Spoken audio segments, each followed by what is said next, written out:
We are back on Morning Line, our final segment with our guest Jim Brown, again author of Ending Our Uncivil War, A Path to Political Recovery and Spiritual Renewal. I think it's probably a good read for folks who are struggling with these very issues, you know, of how they get along. I think for me, this book and others, hope is what I want. I want to get some hope that it's not going to keep getting worse and that at some point maybe compromise or public discourse gets better for the best good of the country. It seems like these days people elect folks, and we've got a midterm election coming up, wanting to hear, they're going to say, this is what I'm going to do and I'm not going to buckle down and I'm going to stand by what you...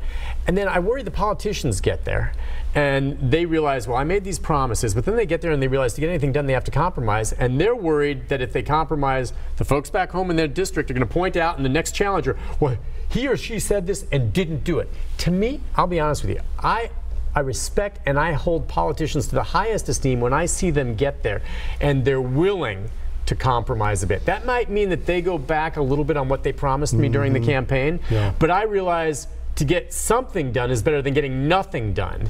And yet these days people are like, well, you didn't do what you said. You know, well, I couldn't, because the other side, we have to compromise. Well, you didn't do what you said. I'm going to vote you out. I want someone to stand their ground. You know, that kind of crap, which is what it is.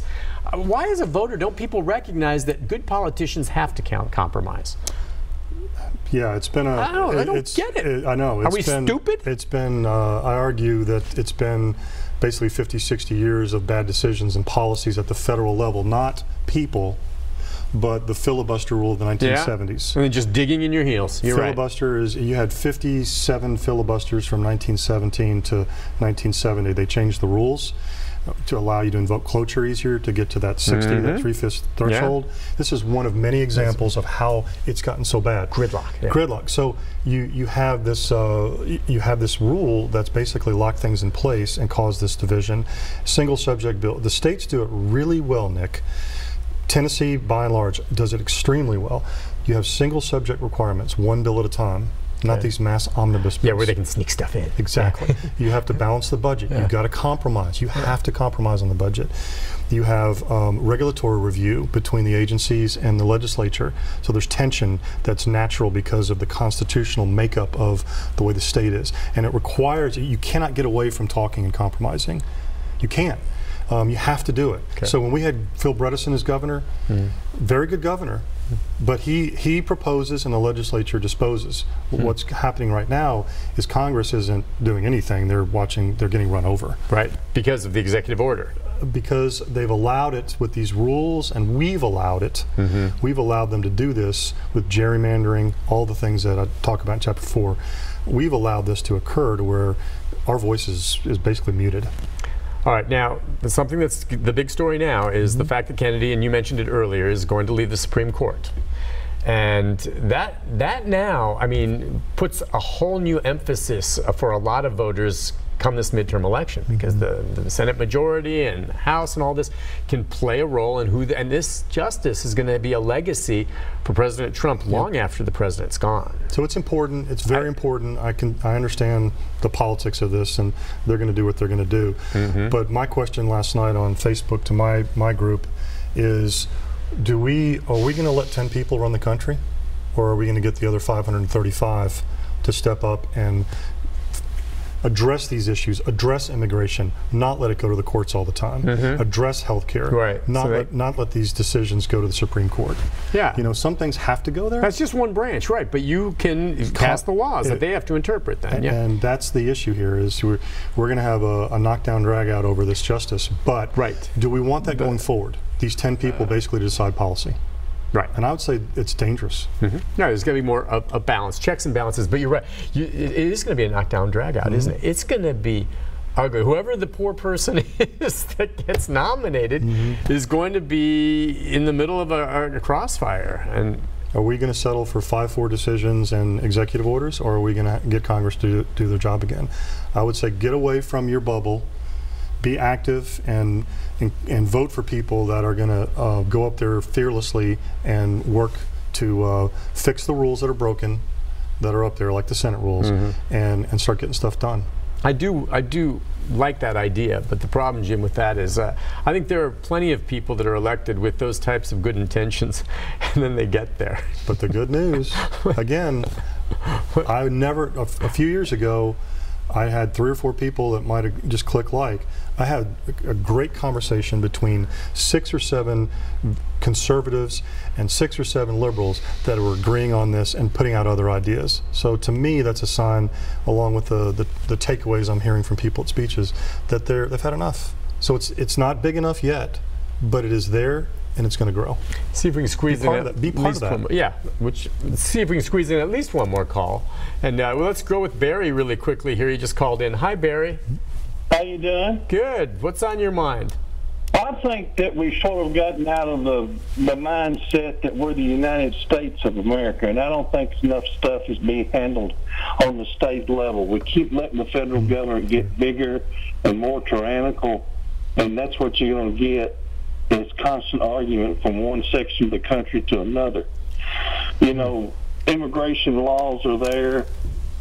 If somebody committed a law in the United States that was a citizen that endangered kids, the kids should be taken away from them. So you got people coming across the line, committing a law, come in the country and separate the kids, and everybody fights. You know, the people in California and New York fuss about what the rest of the people in other states think about it. And I think we ought to really consider getting back to state level, and it would cost the whole country a lot less money instead of handling it. Well, I wonder, but I mean, kind of mixing things up there in a way, because, and I understand what you're saying about maybe more states' rights, but you have to have a federal immigration plan. I mean, unless he's suggesting that each individual state can decide whether or not they want to allow folks in undocumented from, and I don't think that's what he's suggesting. Well, no, and I think he's not, but we do need the feds to figure out, like, internet sales, right? You just had the Wayfair decision, right, great example of that. So the Congress had the Marketplace Fairness Act for years. You had arguments, good arguments on both sides. There was a compromise of sorts there. They never got it done, and so now we have a decision where there's 10, 12, 15 questions that each state's going to have to answer. And if Congress doesn't step in here and come across with a law that we're not going to have retroactive collections, there is a threshold exemption, all these different things that they need to do right now, we're going to have chaos. So I agree with him that states need to be more active, but Congress, like you said, has got to start fixing some of this stuff. Let's go to JR. Hi, JR. Hello? Hello, sir. Go ahead. Yes, sir. This question is a little off subject, but it also ties into almost every conversation you have. I would like to have your opinion on percentages that you present on different subjects, like Trump and Hillary, border control, the different percentages that you present. I'd like to know how many of the 50% that voted for Hillary or those against border control do you think are illegal immigrants? And if a percentage is illegal, as I believe most Americans believe, does that mean closer to 60 or 70% of Americans want border control, or any other subject you approach? Okay, well, I guess, all right, and that's a hard one. I mean, to vote, you need to be a citizen, but I guess maybe the larger picture is the percentages and numbers anyone espouses on anything on public support. How accurate can they be? Well, he's hit an issue that this is the issue right now. Yeah. And there's really good points on both sides here about border control. It needs to improve, but how did we get here? And we didn't have a flexible visa program. You look at all the H-1A, B, H-2A, H-2B, and allowing wonderful people that want to come here for seasonal work or work on a farm. The process for that is an absolute mess. And Congress has had a long time to fix that, and that's one of several components of this issue that's allowed it to get this way. And so I think what we need to do is step away from our firm views of whether they're rapists and all of them are horrible people coming over here, which I totally disagree with, or that everyone should just be able to come across the border, which I totally disagree with, and look at the policies that are not being addressed that could be could provide a workable solution and celebrate our humanity and realize that a lot of people want to come here because we have a great country. That's what this nation is, a nation of immigrants. Yeah, I do wonder, did you take any, and I forgive me for forgetting her name, but the woman who just won in New York City, the Democrat, Surprise, and because of, and she's a socialist. Yeah. Yeah, I don't agree with a lot of her views. Much further, and someone wondering, okay, now what is she tapping into, maybe on the coattails of Bernie Sanders to some degree, and is she more of a push on the liberal side to even more extreme to some degree, as opposed to some of the very extreme on the other side of the Republican? When she beat more of a moderate Democrat, I guess. Both parties are trying to control. Both parties are trying to control their tent. And Ocasio-Cortez, I'm sorry, go ahead. Yeah, Alexandria. Yeah. And she ran a great campaign. Her ads are terrific. Yeah, and good, but she wins, and she's a socialist. And wow. So very, very liberal district, but she's go ahead. part of that wing, and you had the superdelegates that the Democrats had. They tried to control and make sure that she won, and they did. It worked, and it's really caused a lot of problems in the Democrat Party. So they're having a conversation whether they want their tent to include socialism and yellow dog, blue dog Democrats. The Republicans are having the same conversation. You're you're a rhino and you're not Republican enough. So the statistics show that the parties are shrinking. The actual, that's 29%, 28% of people identify themselves as Republican or Democrat. So who are the rest identifying themselves as independents? Or not. Okay. And so this is the 30% of the country on each side. That's a lot of them, not all of them, but a lot of them have become shrill because they're trying to make sure their party is exactly the way they want it. It's not going to work.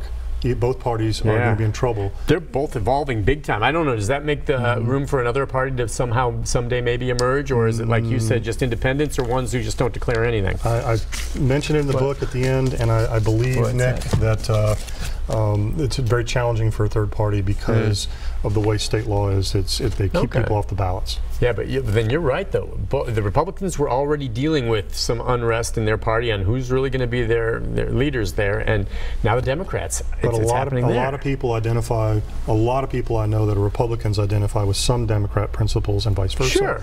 But they're afraid to go there because of what we talked about earlier. Because this is like 15% on the far right and 15% on the far left are engaging in real incivility. So they're controlling, they're dictating. Yeah, they are. That's right. So they're afraid to get away from that. Yeah. I guess don't be afraid, right? No, don't. Don't be afraid. Engage. I don't know. I mean, we can talk about this. The book's wonderful, and the idea of maybe going that direction. I guess the bottom line is, if you look at the history of the United States, some people really right now have some real fears, but this country's been through this type of thing before, and it doesn't mean that we won't emerge better for it, down the road, hopefully. And so there's hope, whether you're Democrat or Republican, on where we'll go. Does anyone really think the country's going perfectly fine? I can't remember feeling that way ever. My life perfectly fine in my life. My life coach friend Maureen has a saying: "It's happening. It's not happening to you. It's happening for you." And I think this is happening for our country. Okay. To look at ourselves and what country do we want to be? What values do we want as Republicans and Democrats? And I think that's the overriding question for us right now. Are we going to stay in our separate camps and dismiss each other and not listen and not compromise? Are we going to do that for a long time? Well, the Republic will be gone. Remember, don't believe everything you think. Right. Jim, thank you. Yeah. Good to be with you. Pleasure, my friend. Yep. Be back with a programming note right after this. Thank you.